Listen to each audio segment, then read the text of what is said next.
हो जाता है, वृक्ष में फल आ जाते हैं, डालें झुक जाती है। और जिस वृक्ष में फल नहीं तो डालें ऊपर की ओर उठ जाती है। जिसमें ज्ञान आ गया वो झुकने लग जाता है, नम्रता आ जाती है। जिसमें ज्ञान नहीं है, अरे अकड़ के चलता है।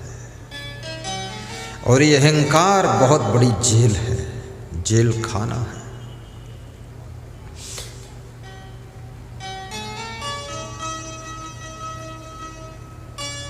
सासू होने का भी अहंकार आ जाता है। कितनी सासुएं इतनी खतरनाक हैं कि बहुओं को सांस लेना मुश्किल किए, बहुओं का दम घुट रहा है। आहा। और कितनी बहू ऐसी है बिल्कुल बहू नहीं, अरे एटम बम बनकर आई है। सासू भी बेहोश पड़ी है बहू के कारनामों से।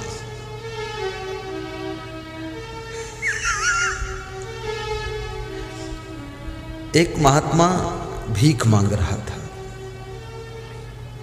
साधु भेष में था और भिक्षा मांग रहा था। ऐसे भिक्षा मांगना बुरा नहीं है, लेकिन भिक्षा मांगना आसान भी नहीं है। प्रोग्राम के लिए चंदा मांगना भी बुरा नहीं है, लेकिन चंदा मांगना आसान भी नहीं, क्योंकि तुम चंदा मांगते हो। कितने लोग आपको नाश्ता भी खिलाएंगे और चंदा भी देंगे और धन्यवाद भी देंगे और कहेंगे हम भी आएंगे। अब कितने लोग नाश्ता भी नहीं खिलाएंगे, चंदा भी नहीं देंगे और दो चार बातें ऐसी बोल देंगे कि तुम्हारे घाव लग जाएगा, हिम्मत टूट जाएगी कि अब चंदा मांगो कि ना मांगो। लेकिन तुम भी फंस गए, क्योंकि गुरु जी का प्रोग्राम लेकर बैठे, फिर मांगते हो। जिन्होंने जिंदगी में किसी से कभी कुछ मांगा नहीं, हाथ फैलाया नहीं, गुरु के प्रेम में, गुरु की भक्ति में, ज्ञान का प्रचार करने के लिए, समाज के कल्याण के लिए, जन जन को संस्कार देने के लिए, माताओं बहनों को देवी रूप प्रदान करने के लिए और नर को नारायण बनाने के लिए घर घर में चंदा मांगा है, भिक्षा जैसे मांगा है। ऐसे लोग महान होते हैं जो हमारे देश को महानता की ओर ले जाना चाहते हैं। और कोई धार्मिक कार्यक्रम के लिए चंदा देना पड़े, अहो भाग्य मानना चाहिए। अभी हमारे पास में एक दुखी दास आए थे, 1100 की राशि दे गए। बोले हमारी वाइफ ने कहा था कि गुरु जी को 1100 रुपये दे देना, तो देकर जा रहा हूं। मधुबनी से आया, 180 की। वो खड़े हैं पीछे, देखो खड़े हो दुखी दास, खड़े हो। दुखी दास कहाँ निकल गया? बोल रहे थे अब जा रहा हूँ, 180 किलोमीटर है, 4-5 घंटा लग जाएगा गुरुदेव। बड़ी श्रद्धा से आए। तो भिक्षा मांगना,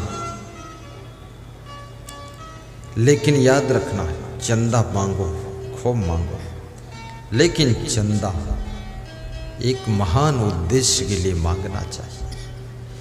अभी भगवान श्री राम का मंदिर बन रहा है, सरकार की ओर से राम मंदिर के निर्माण के लिए चंदा इकट्ठा किया जा रहा है, चंदा इकट्ठा किया जा रहा है। सरकार का टाइगर था कि 1100 करोड़ इकट्ठा कर लो, चल जाएगा काम। लेकिन सरकार को भी ये ज्ञान नहीं था, ये हिंदुस्तान है, ये दानवीरों का स्थान है, ये राम के भक्तों का स्थान है। 2500 करोड़ चंदा इकट्ठा हो गया, 2500 करोड़। मैं तो कहता हूं और मांग लो थोड़ा। 2500 करोड़ क्या, 1 लाख करोड़ इकट्ठा हो जाए, भगवान का मंदिर बहुत अच्छा बन जाए। और मंदिर हिंदुओं की शान है, हिंदुस्तान की पहचान है मंदिर। आज दुर्गा स्थान यहाँ मंदिर में गए हम हरदी में, बड़ा सुंदर मंदिर है। दूर से ही उसके जो बनावट देख रहा था ना मैं, चौड़ा फिर कम चौड़ा, फिर कम चौड़ा, फिर कम चौड़ा, ऊंचा ऊंचा, बड़ा आकर्षण हुआ। वहां जब पहुंचे हम, दिल भर गया, आनंद है। लेकिन अभी उस मंदिर में सेवा की आवश्यकता है। अभी थोड़ा टाइल लगना बाकी है दीवालों में, अभी थोड़ा सा उस मंदिर में सब फिटिंग सेटिंग बाकी है। और मुझे उम्मीद है अगली बार इस क्षेत्र में आऊंगा तो इतना दानवीर ये क्षेत्र है कि वो मंदिर में जो कसर है वो कसर नहीं रह जाएगी। सबके सहयोग से मंदिर चमक जाएगा। और मंदिर के पुजारी से मैं कहूंगा, मंदिर चमके तो मंदिर के पुजारी के दांत भी चमक जाए। वो बहुत पान तमाकू खाता है, इतना खा के बैठा था वो, ऐसे गाल फूला था एक तरफ। तो मैं उसको देखा, हमने कहा यार भगवान इतना प्यारा है, सलोना है, देवी जी इस पुजारी को तुम डांटती क्यों नहीं? देवी जी ने कहा इसको रात में मारूंगी आज। अरे किसी मंदिर के पुजारी को, किसी साधु संत को ये पान तंबाकू शोभा नहीं देता है, नशा किसी प्रकार का शोभा नहीं देता है। साधु संत के दांत मोती की तरह चमकने चाहिए और सज्जन भक्तों के दांत दूध की तरह दर्शन देना चाहिए, मुंह एकदम साफ होना चाहिए। ऐसा वैसा खाना पीना बंद करो। महिलाएं कोई पान तमाकू नहीं खाती, कितने सुंदर दांत हैं इनके, लेकिन ये ओंठों में लाल रंग लगा लेती है। लाली मेरे लाल की ओंठें हो गई लाल, और जो कोई देखे ओंठ को वो भी हो जाए लाल। बहुत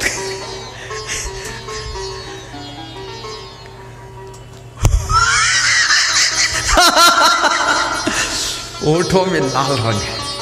रंग लगाने में तो महिलाएं बहुत होशियार है। ओंठ में रंग, नाखून में रंग, बालों में रंग, गाल में रंग, पाँव में रंग, एड़ी में रंग, रंग में रंग, पूरा रंगा रंग। अब घर वाले हैं तंग।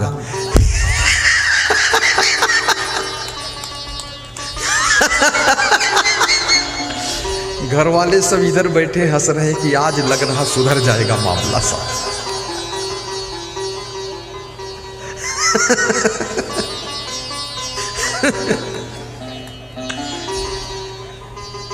साहिब बंदगी, साहिब बंदगी।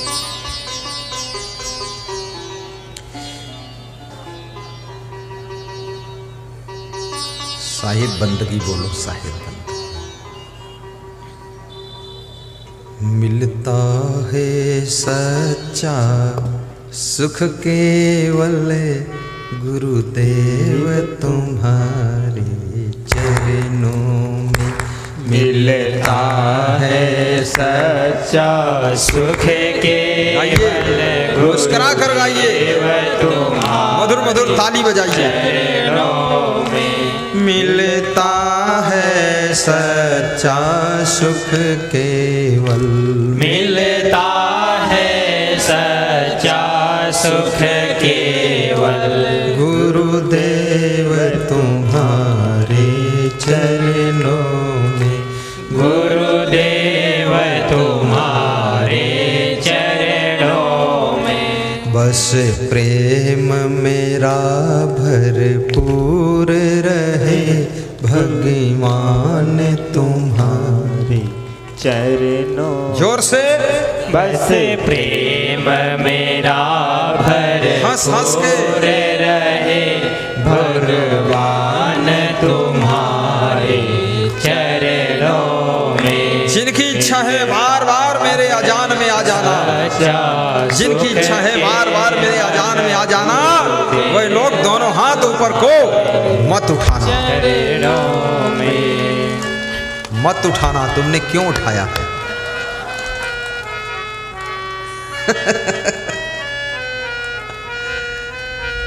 बहुत आनंद आ गया। धन्य हो। अनिल मंडल कहाँ? खड़े हो जाओ। उपेंद्र ठाकुर खड़े हो।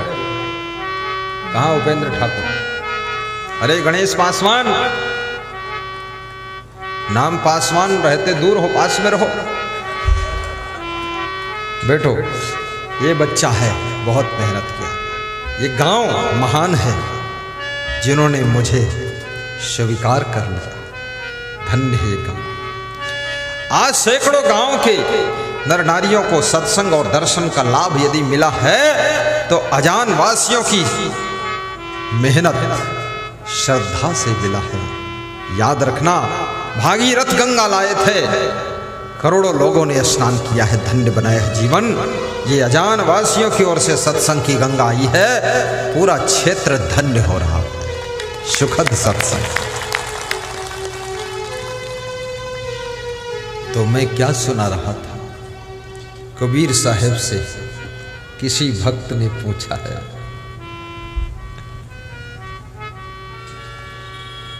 कि ये जीव, ये आत्मा कितने बंधनों में बंधा हुआ, कितने बंधन। कबीर कहते हैं, गिन नहीं सकता हूं उतने बंधन है। गिन नहीं सकता, यानी गिनती कम पड़ सकती है, इतने बंधन में ये जीव बंधा हुआ है। तो कबीर साहब ने एक दोहा कहा। कबीर के ग्रंथ का नाम बीजक है। क्या नाम है? बीजक।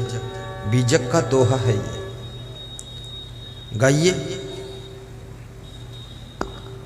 बहु बंधन से बांधिया एक बिचारा जी। बहु बंधन से बंधा है, एक बंधन नहीं। एक बंधन खुल भी जाए तो और बहुत बंधन है। बहु बंधन से बांधिया एक बिचारा जी, की बल छूटे आपने कीर छुड़ावे पी।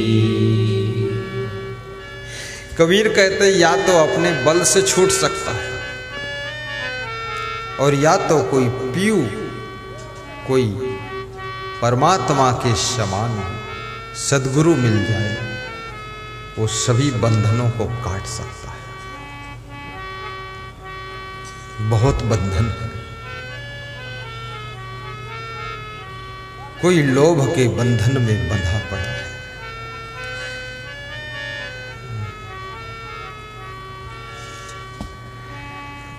एक आदमी हजारों की भीड़ में खड़ा हुआ और बोला,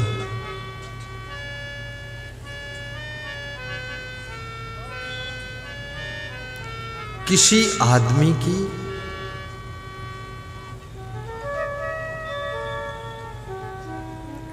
$2000 के नोट की गड्डी गिर गई है, जिसकी हो ले सकता है।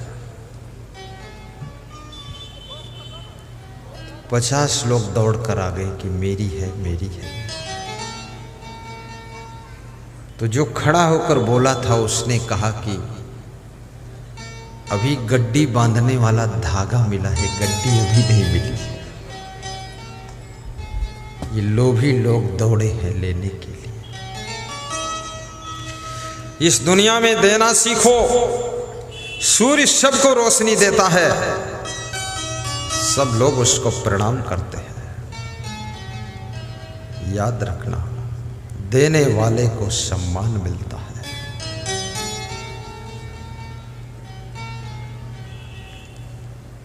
समुद्र सभी नदियों से पानी लेता है, लेता है, लेता है, तो समुद्र का पानी खारी हो जाता है, नमकीन हो जाता, पीने लायक नहीं रह जाता है। याद रखना, लेना ही लेना सीखोगे तो तुम खारी हो जाओगे, बेकार हो जाओगे, किसी के प्रयोग लायक नहीं रह जाओगे।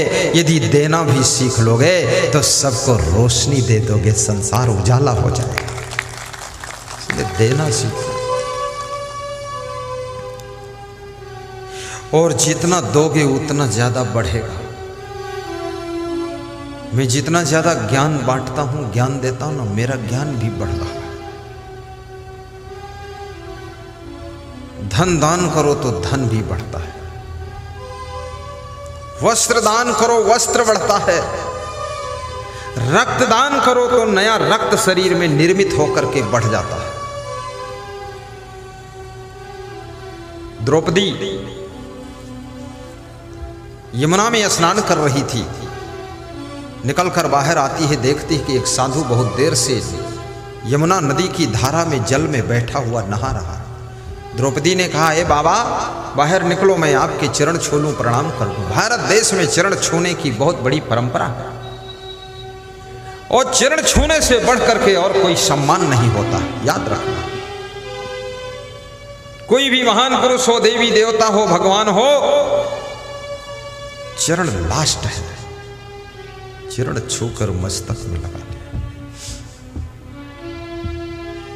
महात्मा ने कहा कि मैं बाहर नहीं निकल सकता, नदी के जल के अंदर ही रहूंगा।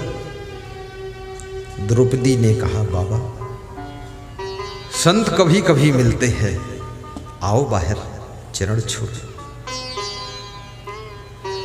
कोई महिला या कोई पुरुष जब किसी संत को नमन करता है, प्रणाम करता है, तो समझ लेना उसको इंसान के रूप में नहीं प्रणाम करता है, उसको भगवान के रूप में देखकर प्रणाम करता है।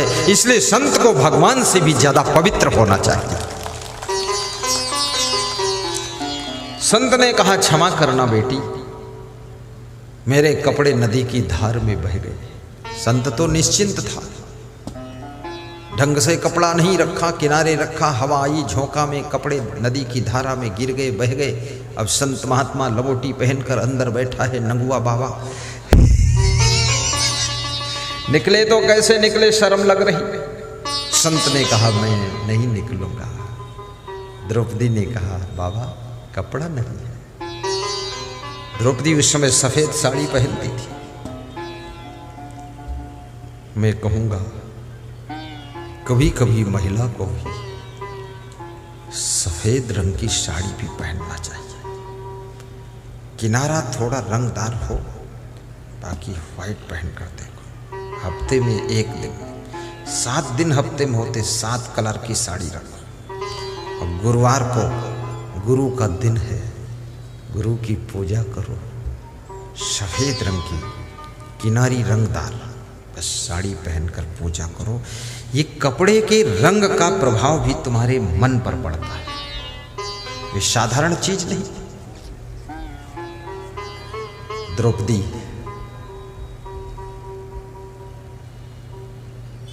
अपनी साड़ी का टुकड़ा फाड़ कर रख देती है, एक पत्थर के नीचे दबा देती है। महात्मा मैं जा रही हूं, आप समय मिले तो इस कपड़े को पहन लेना। साड़ी के थोड़े से टुकड़े से अपनी लाज बचाना, शेष साड़ी से मैं अपनी लाज बचा लूंगी। महात्मा ने कहा, ए बेटी मैं आशीर्वाद देता हूं, आज तूने मेरी लाज बचाने के लिए वस्त्र दान दिया है, मेरी तपस्या का पुण्य लग जाए। तेरी लाज कोई छीन नहीं सकता है, तेरी इज्जत कोई छीन नहीं सकता है, चाहे जितना ताकतवर।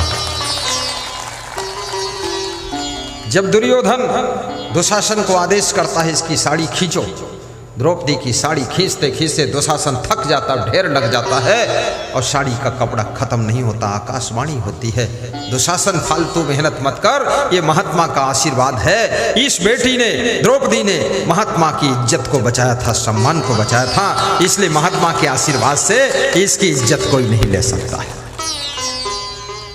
वस्त्रदान तुम्हारे वस्त्रों की उन्नति करता है, अन्नदान से अन्न बढ़ता है, धन दान से धन बढ़ता है, ज्ञान दान से ज्ञान बढ़ता है।